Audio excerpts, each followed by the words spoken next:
matter how young, just talking to them. Let's not be absorbed in our own lives. Talk to your children, talk to them, watch the same TV shows, and as the show is going on, if you can pause your TV, pause it and say, look, you know what he just said? Discuss it, air the child's view, and then put forward the Christian viewpoint as well. I always do that with my daughter. We are watching something. Once I press the pause, Daddy wants to say something. So, what do you think about this? She says what she feels, and then I say, but do you know that there is a person in the Bible that says this? Okay. I mean, she begins to understand. And then, of course, the most important, the final one is prayer. You are praying that, let's pray that these ideas will sit well with this child, and ultimately that God will, call that child as his own. That's great. I mean, example, teaching, constant teaching, and then prayers. That would be my recommendation. Those would be my recommendation. Absolutely, and I think, especially the first part, examples. I mean, it's not just trying to ram things through them, but let them see it in your life also. And I think also part of that teaching, what I've learned personally is allowing people to ask questions, especially young people. I mean, let them be free to ask you anything. True. I tell my friends who are not Christians in a sense, when they bring up certain things, they come to me and they're like, okay, they don't want to offend me. I'm like, no, feel free. This is it. I'm absolutely convinced that the Bible is true. I'm absolutely convinced that Jesus rose from the dead. Yeah. I'm absolutely convinced of that. And so, in the end, the truth wins. So, whatever objection you have, I'm ready to have it. Let's discuss. So, I think when we have that mindset, also allowing people to ask questions, no matter how challenging it may. And if we do not know the answers, you could say, yes, I do not know the answer. So, but we can, try to study this and see, because I believe that there will be an answer. There will be a way to get through it. I agree with you absolutely. We have to be open to answering questions from our children, from the next generation, from our friends, even from those who disagree with us. We also have to be open to answer those questions.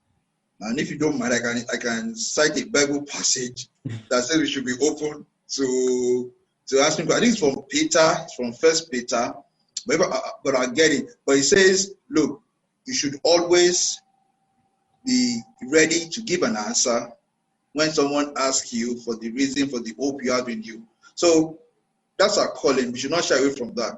And as you rightly mentioned, it's one of the most effective way of mentoring children. I know to be more politically acceptable to say we should mentor our children and not indoctrinate them. But so it's one of the most effective ways to mentor them. They say, look, if you have questions, open up, and then when they see something, they themselves will come to you and say, look, somebody said this on TV. Is that right? Mm-hmm. Okay, what do you think? Do you think it's right? Then he or she says this and this, and you try to guide them. So I agree totally. I mean, there are lots of parts I could go with this, but as you just mentioned the news, I think maybe that's a good one to look at. Again, people could say, I don't have the time to do all this, examinations and, looking at things from that kind of perspective. I don't really have the time to devote to it, because we are on the social media platform. There are lots of things bombarding us every day, from the news and all this. And we have the whole media narrative, what they want to, ram down through us, and what they want us to sort of believe or take and, take in and say, okay, this is what it is. This is how it is. This is how they want us to live our lives. So how do you sort of examine this, especially on the thing, given the thing you do on your podcast? How do you look at the news as a Christian, and what are the important things that you sort of pick and look at? Okay, so a very interesting question, right?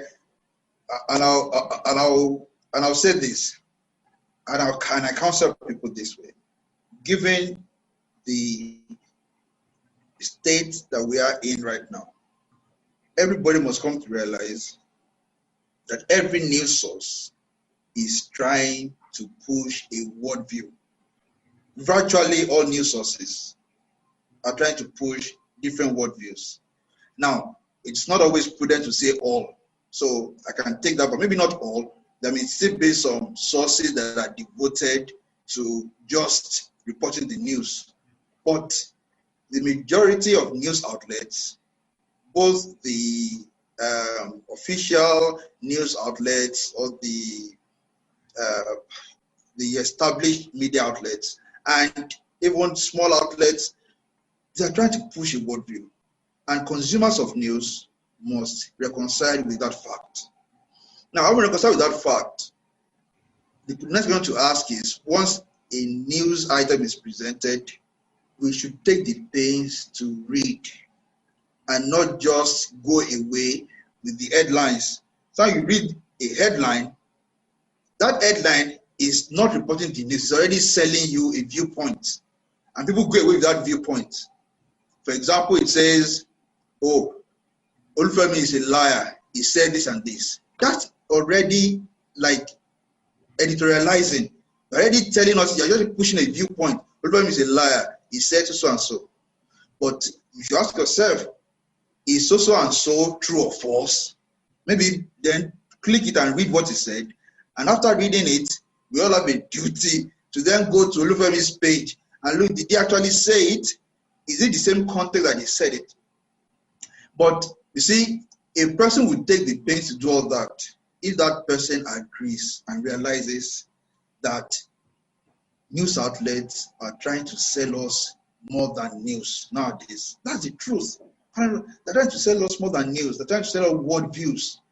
And some will say it's because of the way the internet is organized, that, you know, all the outlets are on the internet and revenue is usually tied to traffic to their sites. So because revenue is tied to that, they try to use headlines that will be catchy enough to make people engage. And in the process, they want to appeal to, if you feel people in this area are pro-conservative views, well, then you couch your headlines in a way that will catch their attention.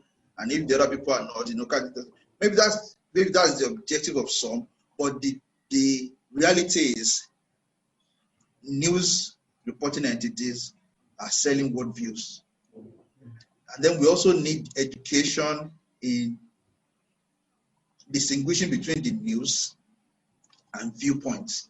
You know, in the very old days, we used to have just news, yeah, and then a section for viewpoints and opinions. But now everything is presented like as if, I mean, it's opinion now. So if a preacher says something, you may have, oh, preacher XYZ says this, discriminating against LGBT.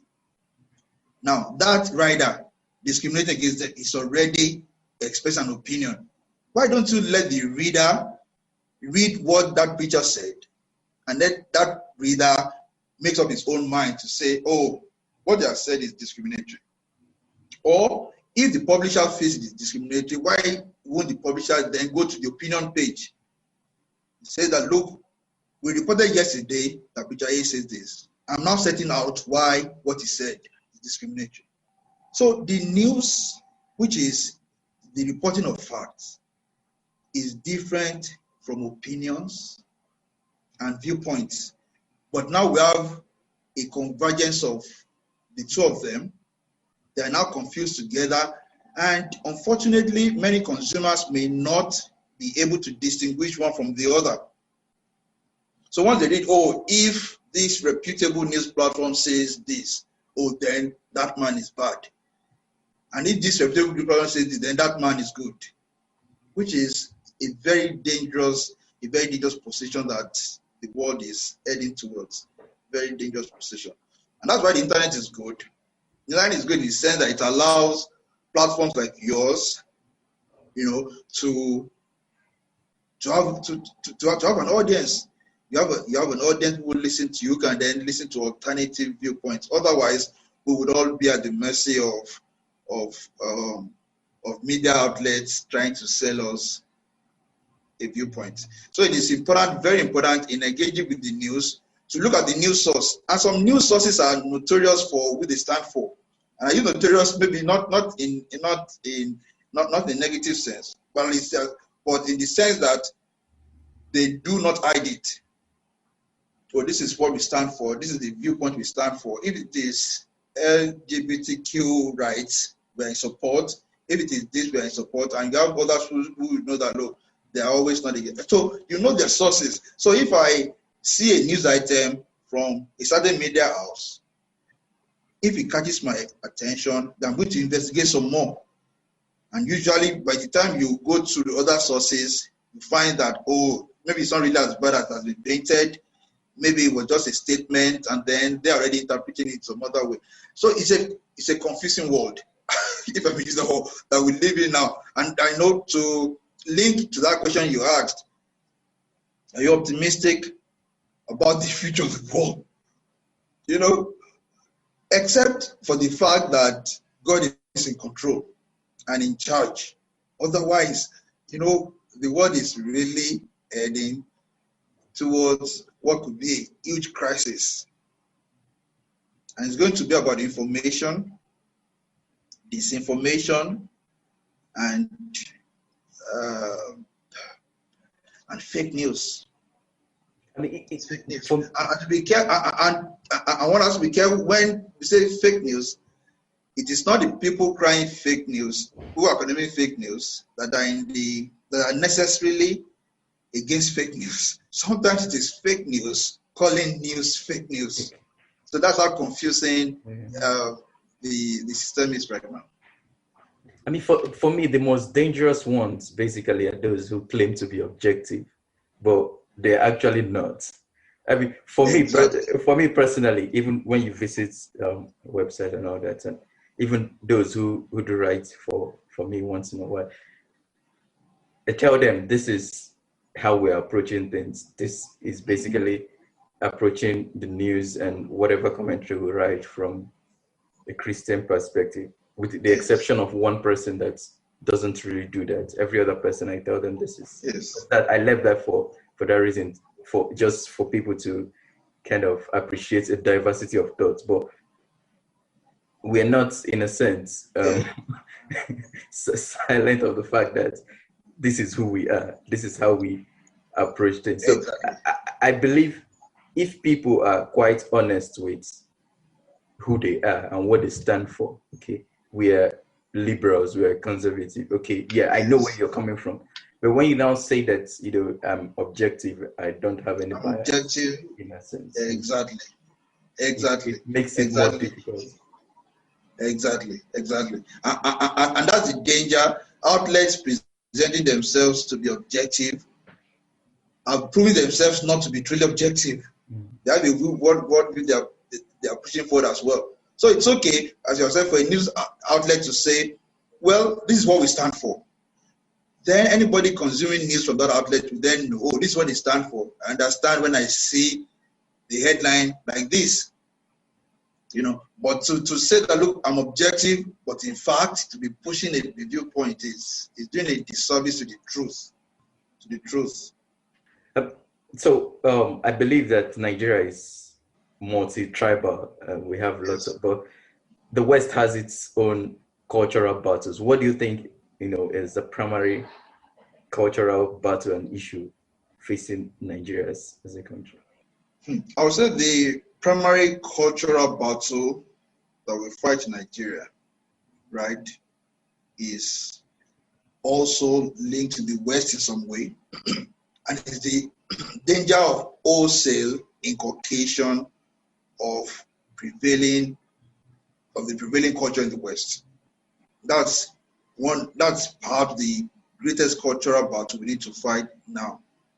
We have mentors, we have role models in the West, and we have to be careful to domesticate what we get from them with what we have received and have been taught here.